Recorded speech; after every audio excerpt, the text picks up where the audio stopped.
Christian. Have you ever asked God for forgiveness? That's a tough question. I don't know in terms of, I'm a religious person. Shockingly, because people are so shocked when they find this out. That's a tough question. I'm Protestant. I'm Presbyterian. And I go to church and I love God and I love my church. And Norman Vincent Peale, the great Norman Vincent Peale was my pastor. The great Norman Vincent Peale was my pastor. That's a tough question. That's a tough question. That's a tough question. The power of positive thinking. Everybody's heard of Norman Vincent Peale. He was so great. He would give a sermon. You never wanted to leave. Sometimes we have sermons. Once in a while we think about leaving a little early, right? Even though we're Christian. Dr. Norman Vincent Peale would give a sermon. I'm telling you, I still remember his sermon. It was unbelievable. And what he would do is he'd bring real life situations, modern day situations into the sermon. And you could listen to him all day long. When you left the church, you were disappointed that it was over. He was the greatest guy. And then, he passed away, but he was great. He wrote The Power of Positive Thinking, which is great. But have you never asked John for forgiveness?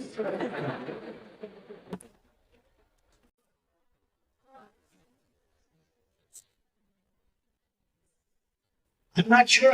I just go on and try and do a better job from there. I don't think so.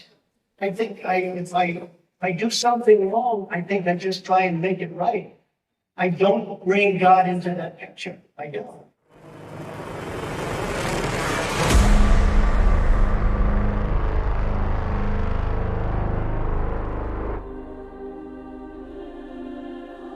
And although Freemasonry requires an oath be taken that one's motives are not for power and wealth, well, such an oath only indicates that power and wealth is the anticipated outcome of membership. What they don't know is that they bind themselves into a unity antagonistic to Christ. And while one may be surprised at the various public figures that are involved in Freemasonry and in secret fraternal orders, well, there is a type of case that should surprise most all of us, and that is when a supposed minister of the gospel is found to be a fraternal brother in this profane order.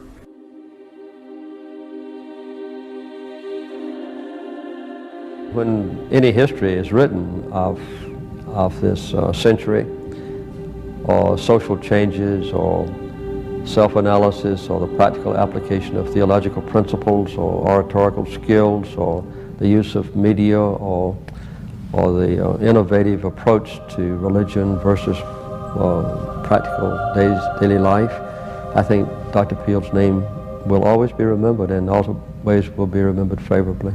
Oh, no. This is your life, Dr. Norman Vincent Peale. Born in 1898 into a Methodist family of long standing, Norman Vincent Peale would become one of the chief influences upon Christianity in the 20th century. As background, his father, Clifford Peale, was an ordained Methodist minister who stood with his denomination in rejection of the holiness movement, which had arisen from within its ranks. The holiness movement, which was a true move of God, sought to restore the Wesleyan teaching and experience of sanctification within Wesley's own denomination. And it would face dogged opposition primarily from the Methodist leadership. And when push came to shove, well, there resulted a mass exodus during the 1890s. And it was within this group of come-outers that God would restore the doctrine and experience of Pentecost at the commencement of the 20th century. And therefore, as the 20th century began, what was the Methodist Church became a shell of its former self. It was within this context that young Norman was raised, and in 1908, he was formally received as a member of the Methodist Church. Peale would tell an account of how one time as a boy, his father eavesdropped as he was standing in his father's pulpit imitating his father's oratorial skills.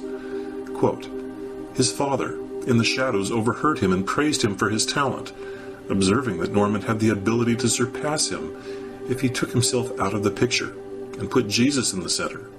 His father was concerned that Norman's preaching had too much self in it. Close quote. Norman attended Ohio Wesleyan University and went on to ordination as a Methodist minister in 1922. His biographer acknowledges that Peale was deeply influenced by the writings of William James, a famed psychologist and the founder of the American Society of Psychical Research. James was known for his research in the paranormal, and Peale was particularly influenced by James's description of the abundant inner resource that is the power of the unconscious mind to manage transformation. So much so that his wife once remarked how Peale would quote William James in his sermons more than Jesus Christ. Between 1924 and 1927, Peale was assigned to the King's Highway Church in Brooklyn, New York, growing it from a membership of a mere 40 to more than 900. It was during this time that he became involved in Freemasonry. His biographer writes, quote, "He became a member of the Masonic Order, investing his participation in it with the same intensity he devoted to everything else." Close quote. In May of 1927, Peale assumed the pulpit of University Church in Syracuse, New York, where his preaching became particularly political in the following election year of 1928. Peale asserted that the church had an important role in culture and should be politically active, saying, quote, "Enthusiasm is that which is necessary to Christian world conquest. The need of the church today is for mystic or emotional contact with Jesus. This will create enthusiasm for world conquest." Close quote. Peale focused upon the concept of individual transformation through a consecrated personality, as in the personality of Jesus. However, according to Miss George, this theme, quote, was subsumed within the concept of mind, though not yet mind, in his sermons, resulting in preaching that was increasingly focused on practical concerns. It marked the beginning of a shift in his ministry along the religious science continuum, a tentative shift from a mystical Methodism to a form of new thought. Close quote. Peale's talents brought him phenomenal success in terms of church growth. In just 3 years at King's Highway, 1924 to 1927, his congregation grew from 40 to over 900. He doubled the membership in Syracuse from 800 to 1,600 between 1927 and 1931.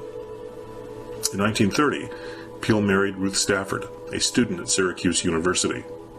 He was becoming increasingly strident in his conservative politics. Given the liberal agenda being then expressed under Bishop Francis McConnell when Peale attended the 1931 Methodist Denominational Conference, well, this may have encouraged what came next. In March of 1932, Peale was invited to preach at Marble Collegiate Church in New York City and Manhattan, which had a relatively small congregation of just a few hundred members. He accepted their offer to become its minister, but met with resistance to his message of self-help, and he was forced to tone down his message and to resist his urge to argue politics from the pulpit. However, at Marble Church, he did become heavily involved in conservative politics, assailing the New Deal policies of FDR and becoming a fierce anti-communist. Since leaving office, of course, it has been a difficult time. But the most important message or lesson to learn from that, however, is never to look back. And that was something that Dr. Peale always emphasized. He says, look forward. Look forward with confidence, not unrealistically, but with determination. There were perhaps many factors that led to my looking forward, not frankly quitting, which I might have done, giving up on life generally. But certainly one of the factors was that subconscious message which Dr. Peale, through his sermons, through the personal conversations I had with him, and through his book, had left with me. That obviously played a role in my being able to still be around at the present time on the American scene. Down in my church in New York City, I've got 15 psychiatrists on the staff of the church. I don't want you to get any false notions as to my congregation by reason of this. You might ask, why in the world would you even have one psychiatrist on the staff? Well, the idea is we believe in dealing with people scientifically. How in the world are you going to get a man well if you don't know why he's sick? Down in my church in New York City, I've got 15 psychiatrists on the staff of the church. Beginning in 1934, Peale gained prominence through his national radio program. He also teamed up with Freudian psychologist Smiley Blanton, whose religious leanings were less clear. Blanton drew upon his numerous personal sessions with Sigmund Freud and Freud's definition of religion as a force and a power to redefine the unconscious in religious terms. Peale and Blanton found unity of purpose in seeking to use, in Blanton's case, religion as a powerful means of transference, a principle asserted by Freud, and in Peale's case, Christianity as a motivational and metaphysical force to achieve health, particularly mental health. The Peale-Blanton team set up shop in the basement of Marble Church as the Marble Collegiate Church Clinic, and endeavored to blend the power of faith with the science of humanistic psychology. And indeed, the clinic would soon bring in other psychologists and broaden its theories to include the teachings of Carl Jung, Albert Adler, Erich Fromm, Abraham Maslow, Carl Rogers, and so on. A basement of humanistic psychology beneath the sanctuary of Marble Church. Miss Georgia writes of this period at the clinic during the late 1930s and 1940s as follows, quote, "Over time, it developed a theoretical base that was clearly Jungian and strong neo- and post-Freudianism. There was an obvious affinity between Peale's view of the mind as a divine link with the cosmos and Jung's inward quest for the original experience," close quote. And during this time, Peale published books in 1937 and 1938 entitled The New Art of Living and You Can Win, which, rather than any communication of the gospel, demonstrated his immersion in the ideas of metaphysical spirituality, and according to biographer George, quote, revealed his sympathy for a religious science position some distance from Orthodox Christianity, close quote. She goes on to say that Peale wrote along the same vein as other New Thought writers, such as Trine, Marden, and Wood. Miss George writes as follows, quote, "Drawing on New Thought imagery about God, Jesus, the source of faith, to develop his message of hope and optimism. It was a characteristic of writers of this school to employ familiar religious terminology with nuanced, idiosyncratic meanings, so that old associations with such basic concepts as God or Jesus were often undefined. In Peale's case, readers would have had a difficult time deciding whether his language was a reflection of his metaphysical preferences or an aspect of his unreconstructed Methodism," close quote. Consistent with other New Thought authors, Peale spoke of, quote, "actualizing the power," close quote, as that resident within us to make an art of living, using power in the sense of, quote, "primarily as the ability to control one's own life, health, and destiny," close quote. Biographer George acknowledges that the corpus of Peale's work was defined by the metaphysical notion of positive thinking, which was at odds with Orthodox Christianity. She writes, quote, "Although positive thinking metaphysical mental science descended through Christian Science and New Thought, had acquired a kind of parity with Methodism, it was not one of the new post-World War II religious creations. Its post-war popularizer, the Reverend Dr. Norman Vincent Peale, had enabled it finally to gain a place in the religious mainstream, but it had been a definable force in the spiritual panoply since before the turn of the century," close quote. Curiously, Peale reports that when his mother died in 1939, he began to have psychic experiences. And Carol George writes, quote, "Mother and son had been extremely close, and he was profoundly moved by her death. Immediately after she died, he had the first of many psychic experiences that involved her. Going instinctively to the church on hearing that she had died, he went to his office and placed his hand on a Bible that she had given him. At that moment, he said he felt two hands resting on his head and knew it was his mother's presence. Several years later, after buying at auction a pair of expensive hurricane lamps for Ruth, he heard his mother's voice reassuring him about the gift and her affection for Ruth. He reported to a friend that the bond with his mother was so strong that for him she had never really died," close quote. Further, Peale identifies this time as one in which he experienced new strength. In 1945, Peale launched his highly successful magazine, Guideposts. Through it, Peale would combine nationalism with a Christian overlay.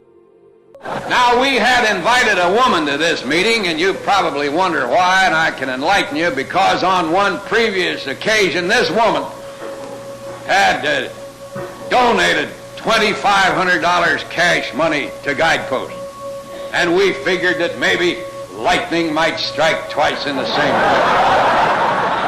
So while our conversation was ostensibly directed to one another, it was actually pinpointed to her. Oh, finally she spoke up and she said, "Can I say a word?" Well, I said, "Yes, we'd be delighted to hear from you." I said, "I don't know whether you will or not." She said, "You know, I get the notion that you gentlemen are hoping that I will give you some more money." Why, I said, "How in the world would you get that idea?" Well, she said, "I'm going to put you out of your misery. I'm not going to give you another nickel." This didn't put us out of our misery, but more deeply into it. She asked me, she said, "Do you know why I won't give you any more money?" I said, "Why won't you give us any more money?" She says, "Because I don't think you got a proper philosophy of money." I said, "What do you mean, a philosophy of money?" She said, "What is your philosophy of money?" I said, "It's to pay these bills." She said, "That's just what I thought." Why, she said, "If I give you more money, it'll just go down the same drain like good money after bad, and you'll continue to be in debt." But she said, "A proper philosophy of money is that a man knows that money in itself has no inherent value. It's only a tool by which an imaginative person builds something." Well, I wasn't interested in any philosophy of money. I was interested in the cold cash. But she said, "I tell you what I will do. I won't give you any money, but I'll give you something of far greater value than money." Well, that astonished me because I couldn't figure anything of greater value. "But I'll give you something of far greater value than money." Well, that astonished me because I couldn't figure anything of greater value. She said, "I will give you a creative and dynamic prosperity idea, and with this idea you can get all the money you need to float this magazine." Now, she said, "Let's face the situation. Why are we in the situation we're in?" She said, "We lack, L-A-C-K, everything, don't we?" I said, "Yes, we do."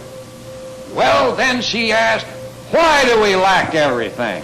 Now, right now, what I'm going to say is one of the greatest ideas that anybody ever gave to me. She said, "We lack money, we lack subscribers, we lack equipment, we lack imagination, we lack ideas, we lack support." And she asked, "Why do we lack everything?" And she answered her own question. She says, "We lack everything because we have constantly, consistently been thinking in terms of lack, and we have thereby created a condition of lack." Now, I'd never heard anything like that in my life before, and I scratched my head. I said, "Well, we do lack. And we have been thinking lack." Oh, I said, maybe the girl has something. Her point was that you yourself in your thinking create the condition that actualizes. Well, I said, "What are we going to do about it?" "Why, what are we going to do about it?" she said. "You've got to stand up and tell these lack thoughts to get out of your mind." Now, this lady's name was Tessie. And I said, "Look, Tessie, what you say proves essentially that you're an uneducated woman. Because any psychologist in the world will tell you that if you mount a frontal attack on an unhealthy thought pattern, instead of exorcising it or driving it out, you drive it more deeply into consciousness." And I added, "We don't control our thoughts control us." I'll never forget the look of disgust that registered on her face as she said, "That is the most puerile thing I ever heard anybody say, that you don't control your thoughts."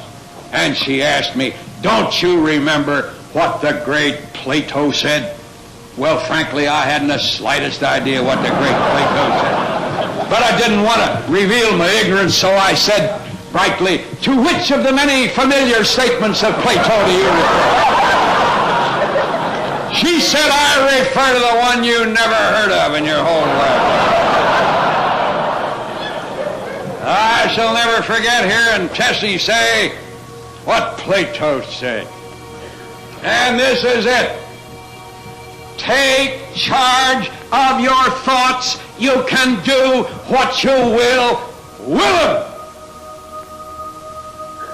Well, I said, "All right. What are we going to do about the lack thoughts?" She said, "Flush them out."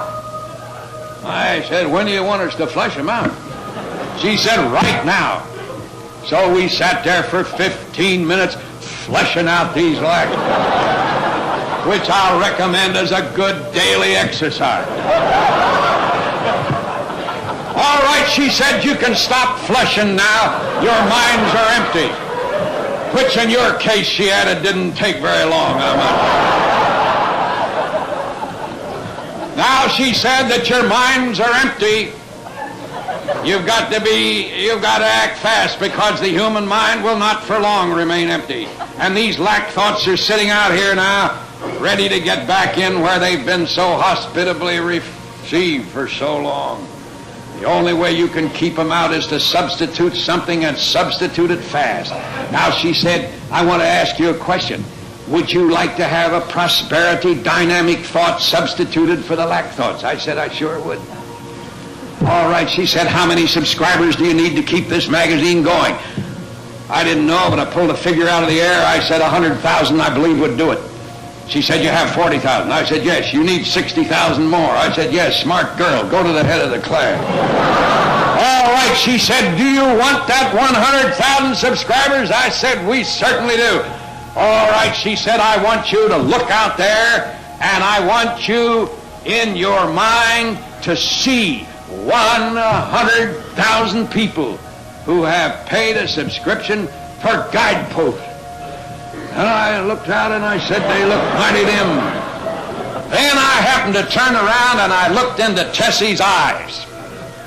Now, Tessie doesn't belong to my church. She's a Jewish woman.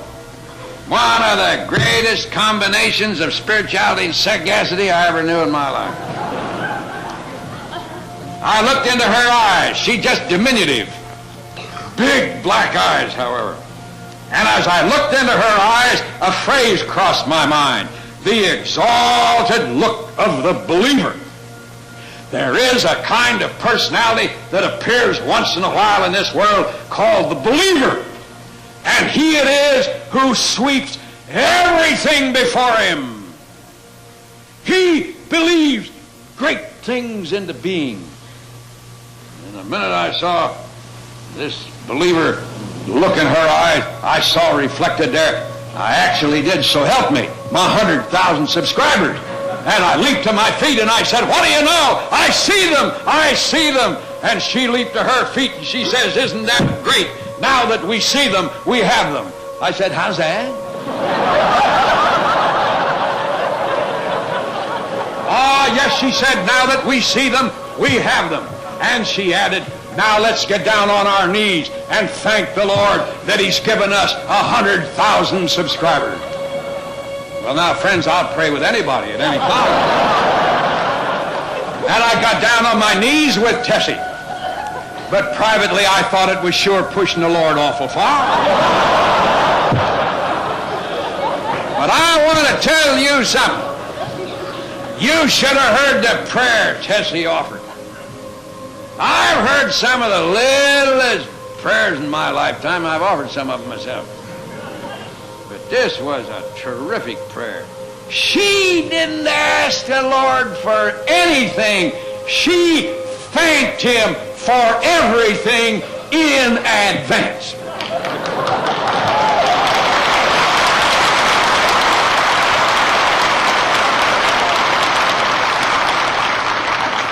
including our 100,000 subscribers.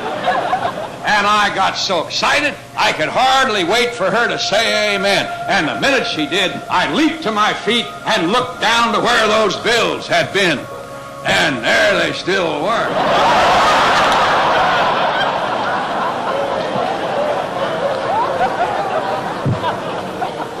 I had the idea that the Lord was going to come down with some sweet chariot and carry them all away. But that isn't the way he does business. When he wants to change the situation, how does he do it? By some magical means? Not at all. He changes people, and changed people change situations. And that's exactly what happened here. She began to develop ideas about seed money and creative ideas. My directors now came unfrozen, and they began to throw ideas out on the table, one after the other, lots of them. About 90% of them weren't any good, but now their brains were working at full capacity. They were thinking positively. They were seeing creativity in action. And about 10% of those ideas took hold, with the result that these bills melted away. And tonight, Guidepost has not 100,000 subscribers, but 2,150,000 subscribers. And the magazine is said by DeWitt Wallace, owner of the Reader's Digest, the greatest publishing sensation in history, that Guidepost is the greatest non-profit, interfaith, inspirational magazine ever established in the United States. And it's taken now by over 2,000 firms, for all or part of their employees. It's the 23rd magazine in the United States in point of readership. Now, I don't say all this to advertise Guidepost, though I do, incidentally, receive the byproducts of any illustration that I may happen to use. But I say this because it illustrates the law, a great law, of successful achievement. And what is that law in brief? If you want to accomplish any great thing in this world, in any line of business, number one thing is to pray about it. For you pray about it to be sure it's a right thing. For if it isn't a right thing, it's a wrong thing, and no wrong thing ever turned out right. And then secondly, you form a goal. You establish an objective, not a fuzzy one, but a sharp, defined goal, so that you know exactly where it is you want to go. Then you test this goal to be sure it's right. Then you put it in the conscious mind, and you hold it there until, by a process of intellectual osmosis, it sinks into the unconscious, and when it gets into the unconscious, you have it because it has all of you. And you give it constantly the good old positive follow through. So there you have it. The attitude toward a problem as a creative, exciting challenge and opportunity, every one of which contains the seeds of its own solution. You think positively in order to send out positive emanations to reproduce themselves in kind in positive results. And on this basis and by this method, positive thinkers always get positive results. You know, there are a couple of phrases today that when they come to mind, I've thought of Dr. Peale. One of them is carpe diem, seize the day.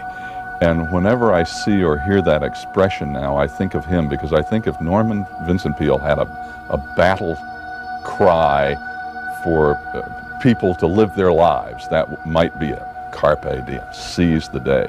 The other is just kind of silly, but I think it fits, is Nike's slogan, just do it. I can just see Dr. Peale over and saying, look, just go for it, do it, because that's his attitude. A particularly good source of information is Tom McKinney's book, 33 Degrees of Deception, which lays out Freemasonry quite well and is corroborated by many other reference sources, even Freemasonry sources. It is clear that Freemasonry stands in express rejection of Jesus Christ and his testimony, and it constitutes a blasphemy against Christ, against his gospel, and against his church. When answering the question, what is the ultimate reason, purpose, or objective of Freemasonry? Well, its officers will tell you that it is obvious. The purpose of the Mason is to build. And what are they building? Well, they will tell you they are building Solomon's temple. This is the entire theme of their doctrine, hence the name Masons, and the symbolism of the square and the compass.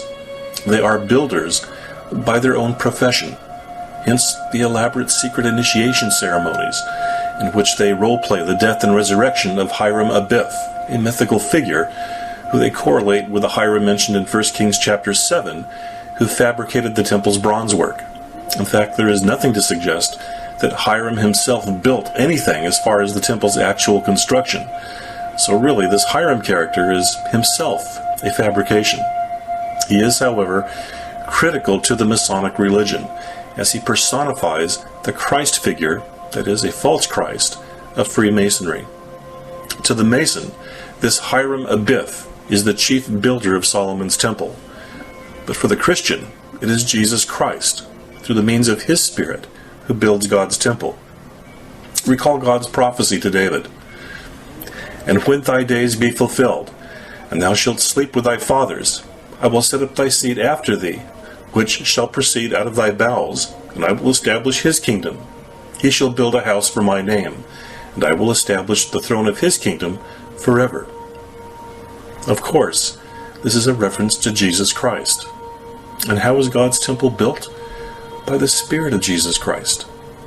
Paul writes, having been built upon the foundation of the apostles and prophets, Christ Jesus himself being the chief cornerstone, in whom the whole building, being fitted together, is growing into a holy temple in the Lord, in whom you also are being built together into a dwelling of God in the Spirit.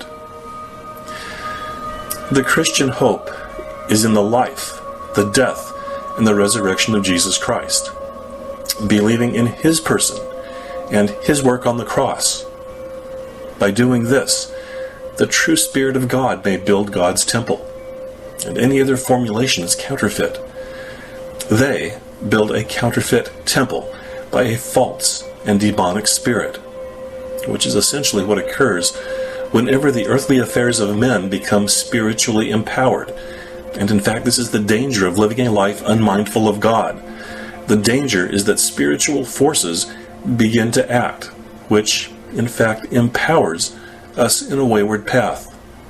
We mistake success as a good thing when its ultimate destination is perdition. What makes a Mason a Mason? Well, the official answer is his oaths. The blood oath is what defines a Mason, and Masons take many of these as they ascend the 33 degrees. Upon initiation, he walks into a well of the lodge blindfolded and with a noose around his neck, symbols of blindness and bondage. Their doctrine is that it is through these blood oaths, and by keeping them, that they receive light and release from bondage. And the oaths of Freemasonry are severe.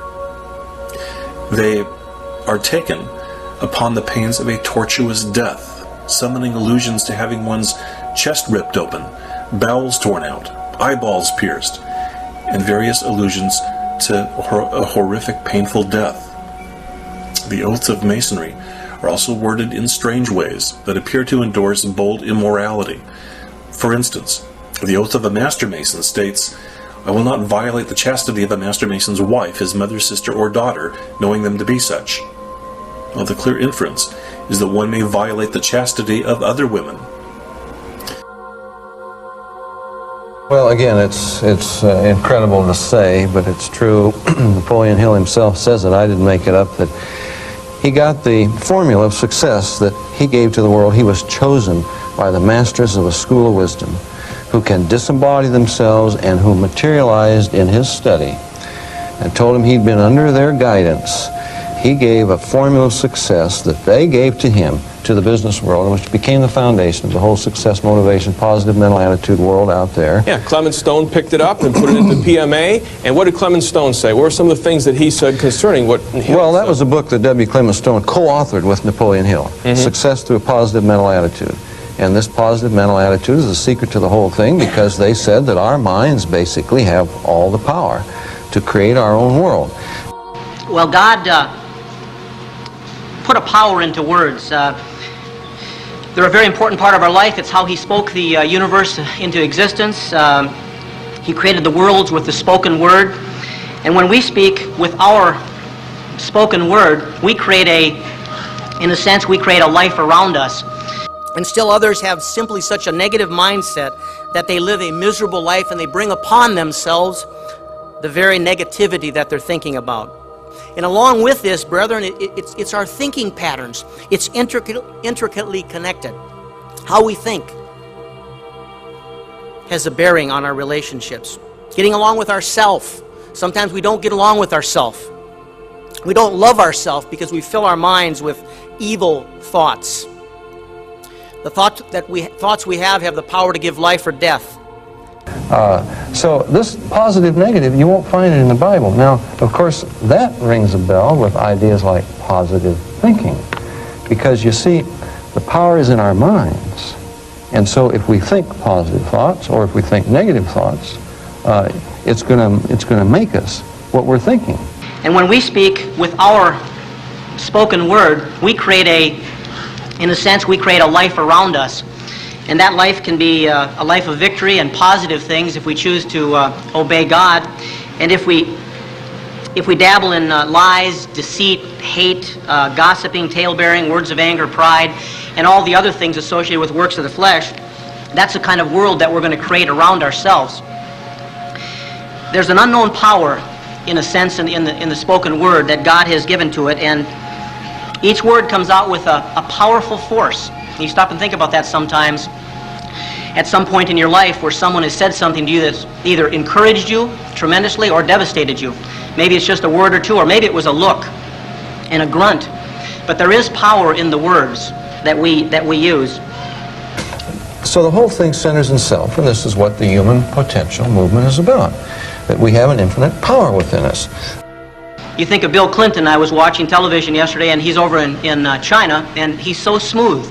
And with words, he's deceived so many people into thinking that he's something when he's not. He's conservative one time, and he's really very good with words. And if you look down through history, men who've misled whole nations, Adolf Hitler, Stalin, they're people that have manipulated others with the words that they've used.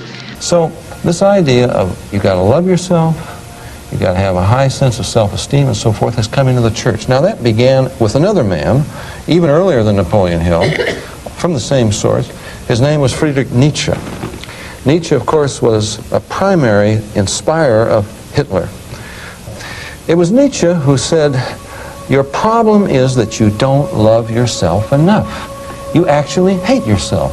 Everybody's born with a sense of self-hate. See, we have always known that pride is the besetting sin of the human race. I mean, I've been on my knees praying for humility and thought I got it, and the next thing I knew, I was proud I'd become so humble. Now that's a problem that we all have. We always knew that pride is the besetting sin, but the psychologists are telling us, oh no, that's not the problem. It's not that you think too highly. We all think too lowly of ourselves. Getting along with ourself. Sometimes we don't get along with ourselves. We don't love ourselves because we fill our minds with evil thoughts. Well, that's not what Jesus said. No, it's not. Anyway, this was picked up by Robert Schuller then, the first one in the Christian world, really, who wrote the book Self-Love, the Dynamic Force of Success. And oftentimes, when Satan attacks us, he bases it on a little bit of truth. I'm going to ask this question: is there really power in positive thinking? Norman Vincent Peale wrote that book a few years ago. Robert Schuller wrote a book called The Power of Possibility Thinking. Proverbs does tell us this in Proverbs 23:7, for as a man thinketh in his heart, so is he. There is some truth in what those men have to say. Tell me, what do you think is the future of Christianity? I think everybody that loves Christ or knows Christ whether they're conscious of it or not. They're members of the body of Christ. And that's what God is doing today. He's calling people out of the world for his name, whether they come from the Muslim world or the Buddhist world or the Christian world or the non-believing world. They are members of the body of Christ because they've been called by God. This is fantastic. I'm so thrilled to hear you say that. There's a wideness in God's mercy. There is. Proverbs does tell us this in Proverbs 23:7, for as a man thinketh in his heart, so is he. There is some truth in what those men have to say. People will even use the verse, as a man thinks in his heart, so is he, and say you've got to program your mind with positive thoughts. What's wrong with that? Well, you just misquoted the scriptures. Okay. That's Proverbs 23.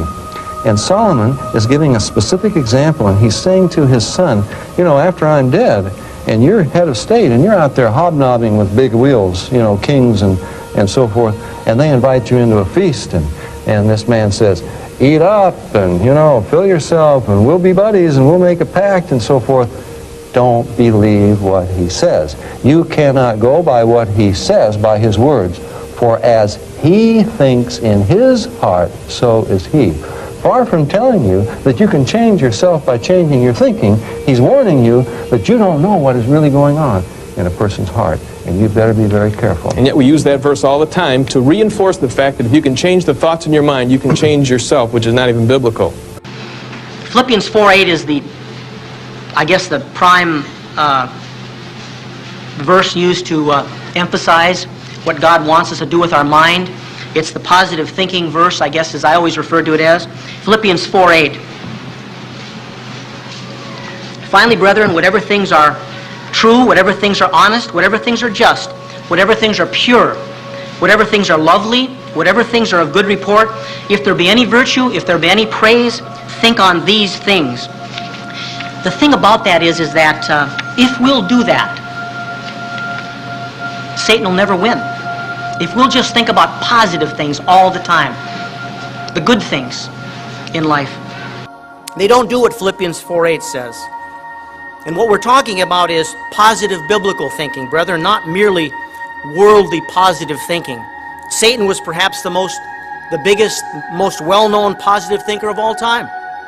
Not biblical, but simply positive in a proud, worldly, arrogant sense. Okay? We're going to also talk about other folks in the Christian church that are taking other verses and talking about how we can be healthy, we don't have to be sick, and how we can claim these things and have them, and in fact that we ought to do that, and if you're not doing it, you don't have enough faith. Our mind and our bodies are connected, and our thinking choices definitely do impact, according to scientists, doctors, health professionals, our health in many, many ways. When we choose to control our thinking under the direction and power of God's Holy Spirit, we improve our physical health, our spiritual health. The cheerful thinking person who thinks positive biblical thoughts, and still others have simply such a negative mindset that they live a miserable life and they bring upon themselves the very negativity that they're thinking about. And along with this, brethren, it's our thinking patterns. It's intricately connected. How we think has a bearing on our relationships. Getting along with ourself. Sometimes we don't get along with ourself. We don't love ourselves because we fill our minds with evil thoughts. The thoughts we have the power to give life or death. It's not just simply a positive thinking a message that you're hearing. And they'll say, for example, well, I don't see how anything could be wrong with what he or she teaches because he's so positive. I don't like those words, positive, negative. You just punched a button in me, okay. John. Speak. It sounds like electricity. It has nothing to do with morals. It has nothing to do with whether it's biblical or whether it's true or false. It's a smokescreen to keep us from realizing the real issue is what they're saying biblical or not?